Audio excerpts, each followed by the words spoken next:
बौद्ध काल में शिक्षा का उद्देश्य एवं आदर्श। और इसमें जो बौद्ध काल में जो शिक्षा के उद्देश्य थे उसमें सबसे पहला उद्देश्य था ज्ञान का विकास।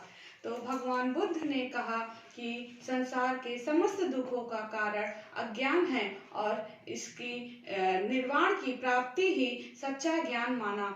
भगवान बुद्ध ने यह कहा जैसे कि वैदिक काल में धर्म दर्शन ग्रंथों का ज्ञान प्राप्त करना ही ज्ञान माना जाता था, तथा आज वर्तमान समय में वस्तु स्पष्टता को ही ज्ञान माना जाता था। परंतु बौद्ध दर्शन या बौद्ध धर्म में सच्चा ज्ञान निर्वाण की प्राप्ति यानी कि मानव मात्र कल्याण की सेवा करना ही अज्ञान को दूर कर ज्ञान की प्राप्ति माना जाता था। इनका ज्ञान और दर्शनों या धर्मों के अनुसार अलग था। इसके बाद आता है सामाजिक आचरण की शिक्षा। बौद्ध धर्म मानव मात्र कल्याण के पक्षधर में है, यानी कि कहने का तात्पर्य है कि जो मानव जो दुखी है उसका दुख केवल मानव, उसके दुख का निवारण केवल मानव ही कर सकता है।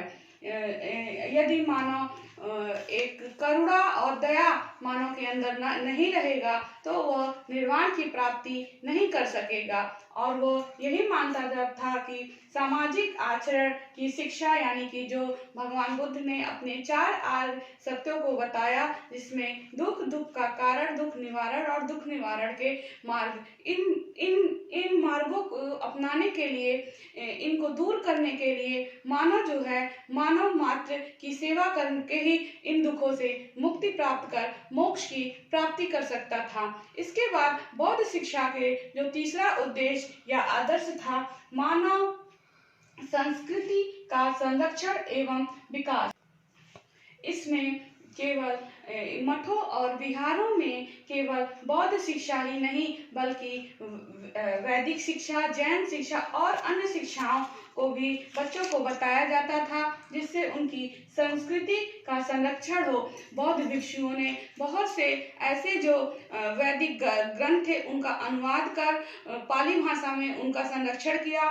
उसके बाद और अन्य नवीन ग्रंथों का उन्होंने लिखना प्रारंभ कर दिया। इसके लिए बहुत बड़े बड़े पुस्तकालयों का निर्माण किया गया, जिससे यह व्यवस्था सुचारू रूप से चल सके। इसके बाद आता है चरित्र निर्माण। चरित्र निर्माण इसमें बौद्ध दर्शन में आत्मसंयम और दया और करुणा पर विशेष बल दिया जाता था। जो इनको अपनाता था वही बौद्ध धर्म के अनुसार उत्तम चरित्र का होता था।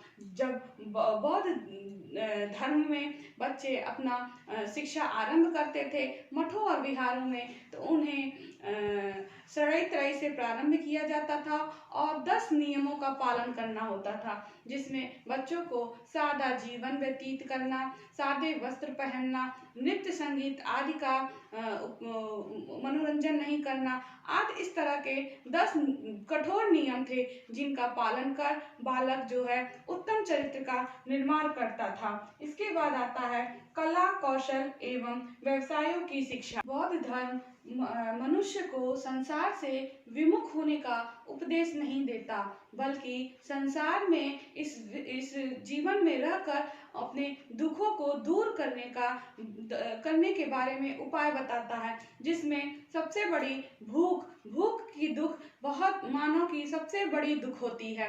इसके लिए बौद्ध शिक्षा में कला कौशल एवं व्यवसायों की शिक्षा आरंभ कर दी गई। कला कौशल में गृह शिल्प कला, भवन निर्माण कला तथा अनेक शिल्प कला, मूर्ति, अनेक कौशलों का विकास हुआ। और व्यवसायिक शिक्षा में जिसमें पशुपालन, व्यवसायिक शिक्षा और वाणिज्य शिक्षा आदि तरह की शिक्षाओं का आरंभ कर ताकि वह अपना जीवन आसानी एवं सुगमता से व्यतीत कर सकें और भूखमरी की उस पे कागार पे न आ सके। इसलिए बौद्ध धर्म में बताया गया कि हमें अपने संसार से विमुख नहीं होना है, जबकि इस संसार में रहकर अपने इन दुखों को निवारण कर मानव मात्र कल्याण की सेवा करनी है। इसके बाद आता है बौद्ध धर्म की शिक्षा। बौद्ध धर्म की शिक्षा। तो बौद्ध धर्म की शिक्षा में ये नहीं था कि केवल बौद्ध धर्म की ही शिक्षा दी जाती थी। इसके साथ उस समय के जो भी धर्म थे, वैदिक धर्म, जैन धर्म, सभी की शिक्षा की व्यवस्था थी। और लेकिन उनमें प्रमुख था भगवान बुद्ध द्वारा खोजे गए 4 आर्य सत्यों की शिक्षा। 4 आर्य जो सत्य थे, दुख, दुख का कारण, दुख निवारण और दुख निवारण के मार्ग। इन 4 आर्य सत्यों को बौद्ध जो शिक्षक थे वो अपने बच्चों को उसके बारे में अपने बच्चों को बताते थे, और किस तरह से निर्वाण की प्राप्ति के लिए अष्टांगिक मार्ग का प्रयोग कर हमें इस दुखों से छुटकारा मिल सकता था। तो बौद्ध धर्म में इस तरह से जो शिक्षा के उद्देश्य थे, जिनमें ज्ञान का विकास, सामाजिक आचरण की शिक्षा, मानव संस्कृति का संरक्षण एवं विकास, चरित्र निर्माण, कला कौशल एवं व्यवसायों की शिक्षा, बौद्ध धर्म की शिक्षा। इस तरह से बौद्ध काल में जो शिक्षा के उद्देश्य एवं आदर्श थे, इन उद्देश्यों आदर्शों को लेकर बौद्ध जो भिक्षुक थे, शिक्षक थे या उपाध्याय थे, इन उद्देश्यों को ध्यान में रखकर बच्चों को शिक्षा देते थे। तो इस प्रकार से हमारे बौद्ध शिक्षा के उद्देश्य आज पूर्ण हुए, खत्म हुए। आप लोग अपने घर में रहिए, सुरक्षित रहिए। धन्यवाद। आज के लिए इतना ही।